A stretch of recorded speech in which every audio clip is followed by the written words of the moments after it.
कि मेरा SBI account bank में अकाउंट है। हम्म और जब से मैं दिल्ली आई हूँ तब से ट्रांजेक्शन कुछ ज्यादा हुए। हम्म मतलब घर से भी कुछ पैसे आए और ट्रांजेक्शन भी ज्यादा हुए। जो भी ट्रांजेक्शन हुए यूपीआई के ट्रांजेक्शन हुए। हम्म तो पैसे जब आए थे तो मैंने बिंजो उंजो में गेम वेम खेला। हम्म गेमिंग से थोड़े बहुत पैसे आए, लेकिन जितने आए उससे ज्यादा गए हैं। हम्म ठीक है। और दूसरा इशू ये हुआ कि जब मुझे बैंक से कॉल आया था, मतलब वेरीफाइड नंबर नहीं था, हम्म कॉल आया था। कुछ बोला आपके अकाउंट से यूपीआई ट्रांजेक्शन होगा, बैंक विजिट करिए, ये करिए वो करिए, कुछ कुछ बोला वो। हम्म मैंने फ्रॉड समझ के कॉल डिस्कनेक्ट कर दिया, क्योंकि सुबह में मेरे ऑफिस होती थी, हम्म शाम को मैं रूम आती थी, इंटर्नशिप चल रही थी, मैं बेसिकली एक स्टूडेंट हूँ, तो शाम को आती थी। हम्म तो फिर उस समय बीच में कॉल आता था तो मैं उतना रिस्पॉन्ड नहीं किया। हम्म तो पहले तो ये हुआ कि मेरे अकाउंट में लीन अमाउंट लगा दिया गया, कभी 5,000 का लगा दिया गया, कभी 2,000 का लगा दिया गया, 3,000 का लगा दिया गया। हम्म फिर ऐसे करके टोटल 8,000 रुपये लीन अमाउंट लगा दिए गए। मैंने हम्म 1 से 2 बार बैंक विजिट किया। हम्म ये भी बोला कि अगर मेरे ऊपर, मेरे अमाउंट के ऊपर कोई प्रॉब्लम हुई है, किसी ने कंप्लेन की है, आप उसका नंबर दो, या हम्म पर्टिकुलर अमाउंट को हाईलाइट करो कि हाँ ये अमाउंट हमें फेक लग रहा है, इस अमाउंट में आपका कहाँ से आया, आप उसका डिटेल दो। हम्म ऐसा कुछ तो दो। तो बोला नहीं, हमारी तरफ से कुछ नहीं हुआ। पहली बार में तो कुछ नहीं बताया, बोला 2 दिन बाद आइए। फिर मेरे एग्जामिनेशन थे, मैं वापस से कॉलेज चली गई, और मेरा कॉलेज केरला में है, यहाँ दिल्ली में मेरा इंटर्नशिप चल रहा है सर। हम्म तो मैं दोबारा से जब कॉलेज से एग्जामिनेशन वगैरह दे के आई, मैं वापस से बैंक विजिट की, हम्म क्योंकि 5 तारीख को मेरा ईएमआई जाने थे। ईएमआई जाने थे अकाउंट के, तो कुछ मैंने स्कॉलरशिप का लोन वगैरह ले रखा है, तो उसके ईएमआई जाने थे।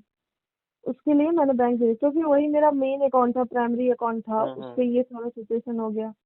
फिर ये लीन वाला सीन था, तो मैंने मेल वेल किया, कुछ और वगैरह किया, पर उन्होंने कुछ भी। तो मैंने एआरएम करके एक है, हम्म एजीआरएम करके है कुछ, हम्म एजीएम करके है एसबीआई का कुछ, उनको मैंने कॉल किया। हम्म कॉल नहीं किया, मतलब मेल किया। मेल किया तो उन्होंने मुझे एक नंबर तो दिया कि आप एक काम करो, इस पे कॉल कर लो, एजीएम करके है सर, हम्म एजीएम केरला। हम्म तो मैंने उनको कॉल किया, उनको कॉल करके, मतलब मेल किया, मेल करके उनको बताया, तो उन्होंने 3 नंबर दिए हम्म यहाँ के ब्रांच मैनेजर, और तीनों के नंबर दिए, मतलब मानसी मैम का, संजय सर का, नीलम मैम का, तीनों का नंबर दिया उन्होंने। ठीक है। मैं वापस बैंक गई, बैंक जाके मैंने विजिट किया, तो उन्होंने बोला ईओडी करके कुछ होता है, पहले तो आप अपना अकाउंट अनफ्रीज करवा लो। हम्म मतलब दिल्ली में खर्चे हो गए सर। ऐसा हुआ कि यहाँ पे आप जानते हैं कि 15,000 रुपया सिक्योरिटी डिपॉजिट मांगते हैं, 15,000 रूम रेंट मांगते हैं, हम्म फिर अलग से बिजली, खाना वाना, तो ये खर्चे चल रहे थे। ऊपर से मैंने जो गेम वेम खेले थे वो भी पैसे चले गए थे मेरे, और रोज का ऑफिस आना जाना था, तो वो अलग यूपीआई ट्रांजेक्शन हो रहा था। तो लगभग अच्छे खासे ट्रांजेक्शन हुए थे, अप्रोक्स आप समझ लो 3 से 4 लाख ट्रांजेक्शन हुए होंगे। सेविंग अकाउंट था, 3 से 4 हुए होंगे। हम्म तो पैसे ज्यादा खत्म हो गए। मैंने फिर लोन निकाला, फ्लिपकार्ट से मैंने लोन निकाला, पर्सनल लोन। हम्म तो 40,000 का मैंने पर्सनल लोन निकाला फ्लिपकार्ट से। अमाउंट मेरे अकाउंट में क्रेडिट हुआ। क्रेडिट होने के बाद फिर अमाउंट को मैंने, क्योंकि ये लीन वाला अमाउंट चल रहा था नाटक, तो मैंने अमाउंट को दूसरे अकाउंट में क्रेडिट कर लिया। हम्म और जैसे ही मैंने अमाउंट को अपने इस अकाउंट से निकाल के दूसरे अकाउंट में डाला, वैसे ही मुझे एसबीआई से मैसेज आया, your record has been frozen due to other reason. Hmm reason भी नहीं लिखा, कुछ भी नहीं लिखा, अकाउंट फ्रीज कर दिया। ठीक है। तो तो अब, हाँ, अब आप बताओ मैं क्या करूँ। अभी उसमें कोई पैसे नहीं है ना एसबीआई में? अरे उस अकाउंट में मेरे अभी गलती से क्या हुआ कि मेरे कॉलेज का जो रिफंड आना था, हम्म मेरे कॉलेज के मैनेजर से जो रिफंड आना था, वो जो रिफंड आया है, वो रिफंड भी उसी अकाउंट में गया है, क्योंकि वो मेरा प्राइमरी अकाउंट था। तो वो टोटल उस कितना अकाउंट अमाउंट है? में 8,000 तो लीन अमाउंट लगा है। तो वो अभी तो अकाउंट उसमें में कट 7,000, जाएगा। और अभी अकाउंट में 7,000 रुपये क्रेडिट हुए फ्रोजन अकाउंट में। तब तो वो तो फिर लीन अमाउंट में ही एडजस्ट हो गया ना। नहीं नहीं, 8,000 ऑलरेडी अलग से है, सात तो हजार दो आठ दिन हजार का पहले जो लीन क्रेडिट। लगा था तो वो बैलेंस था उस समय आपका?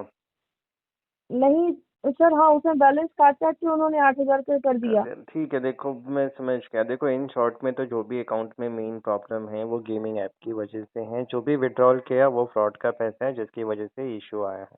ऑब्वियस है कि आपके अकाउंट में जब भी एक स्टूडेंट अकाउंट हो, सेविंग अकाउंट हो, सैलरी अकाउंट हो, नॉर्मल अकाउंट हो, वहाँ पे number of transaction in a day अगर 10, 15, 20 हो रहे हैं, महीने के 300, 400, 500 ट्रांजेक्शन्स हो रहे हैं, तो उसको सस्पिशियस लेके वो भी तब जब आपके अकाउंट पे कोई साइबर क्राइम कंप्लेन आ जाए, बैंक अकाउंट ट्रांजेक्शन को रिव्यू करके अकाउंट को पार्शली स्टॉप कर देता है कि ये हो सकता है कोई इलीगल एक्टिविटी, क्रिमिनल एक्टिविटी या कोई सस्पिशियस काम के लिए अकाउंट यूज़ हो रहा हो।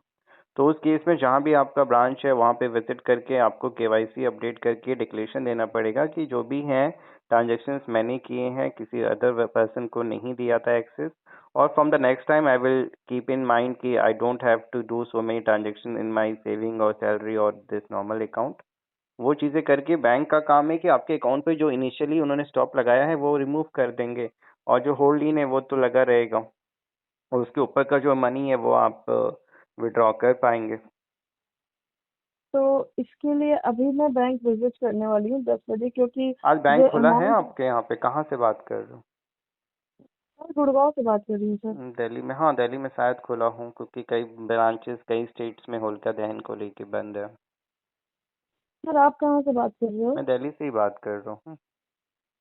अच्छा, दिल्ली से बात कर रहे हो। जी। मैं गुड़गांव की ब्रांच में बैंक है सर मेरा, गुड़गांव डीएलएफ हरियाणा स्टेट के अंदर सिटी में। आता है। हरियाणा स्टेट वो डिपेंड करता है, state to state regional branches के हॉलीडेज होते हैं। एक बार आप चेक कर लेंगे कि हरियाणा गवर्नमेंट की हॉलीडे है या नहीं है, या बैंक का भी। वैसे बैंक तो सेंट्रल गवर्नमेंट के नॉर्म्स को फॉलो करता है, तो मेरे ख्याल से बैंक का नहीं होगा, आज खुला होगा bank.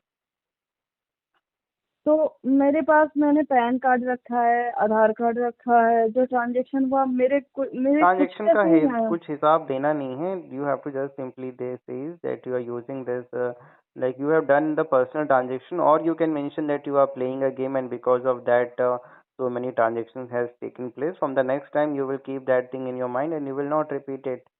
And please like unfreeze my account it because this account I am using for my study purpose and it is essential for me. Without that I am not able to further। तो वो सारा कुछ mention जो भी reason है application में आप mention करेंगे एंड वो उसके बाद खुल जाएगा अकाउंट।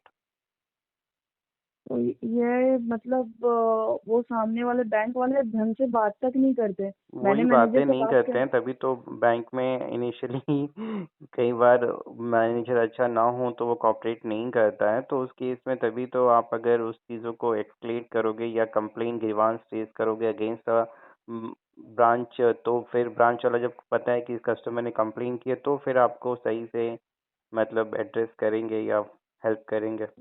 ये भी बोला कि मैम देखिए दिल्ली में खर्चे हो रहे थे, तो मैंने अपने फ्रेंड से भी पैसे मंगाए हैं, अपने मेरे ब्रदर हैं, मेरे पापा का पैसे, अब मैंने आधार कार्ड दिखाया है नहीं कि नहीं जो नहीं, आपने कुछ ट्रांजेक्शन भी हुए। किया है आप एक डिक्लेरेशन दोगे कि जो भी है मेरे पर्सनल है, कोई इलीगल काम नहीं किया है, तो बैंक खोल देगा उसके बाद।